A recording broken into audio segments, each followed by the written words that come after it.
ಆಕಾಂಕ್ಷಿಗಳ ವಿಚಾರ ಒಂದು ವಾರ ಗಡುವು ಕೊಟ್ಟಿದ್ದಾರೆ. ಬಿಜೆಪಿ ನಾಯಕರು ಸೇರಿದಂತೆ ಅಲ್ಲಿನ ವಿದ್ಯಾರ್ಥಿಗಳು ಕೂಡ ಒಂದು ವೇಳೆ ಸರ್ಕಾರ ವಾರದ ಒಳಗಾಗಿ ನಿಲುವನ್ನು ತೆಗೆದುಕೊಳ್ಳದೆ ಹೋದರೆ ಧಾರವಾಡದಿಂದ ಬೆಂಗಳೂರಿಗೆ ಪಾದಯಾತ್ರೆ ಬರ್ತೀವಿ ಅನ್ನೋ ವಿಚಾರವನ್ನು ನೋಡಿ. ಈಗಾಗಲೇ ಕಾಂಗ್ರೆಸ್ ಅವರು ಅಧಿಕಾರಕ್ಕೆ ಬರೋ ಮುಂಚೆ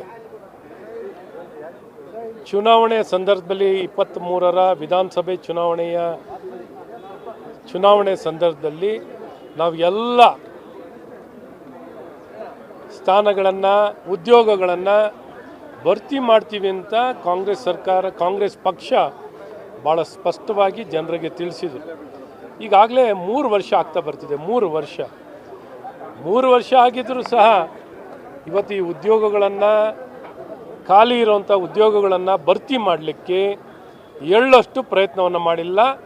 ಉದ್ದೇಶಪೂರ್ವಕವಾಗಿ ಈ ಉದ್ಯೋಗಗಳನ್ನು ಭರ್ತಿ ಮಾಡುವಂಥ ಮನಸ್ಸಿಟ್ಕೊಳ್ದೇನೆ ಇವತ್ತು ಸರ್ಕಾರ ಕೆಲಸ ಮಾಡ್ತಿದೆ. ಈ ನಿರುದ್ಯೋಗಿಗಳಿಗೆ, ಯುವಕರಿಗೆ ಕಾಂಗ್ರೆಸ್ ಸರ್ಕಾರ ಅನ್ಯಾಯವನ್ನು ಮಾಡ್ತಿದ್ದಾರೆ.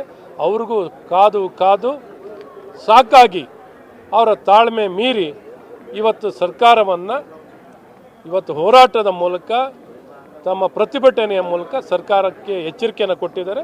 ಸರ್ಕಾರ ಇದಕ್ಕೆ ಸ್ಪಂದಿಸಿ ತಕ್ಷಣ ಕ್ರಮವನ್ನು ವಹಿಸಿ ಎಲ್ಲ ಖಾಲಿ ಇರುವಂಥ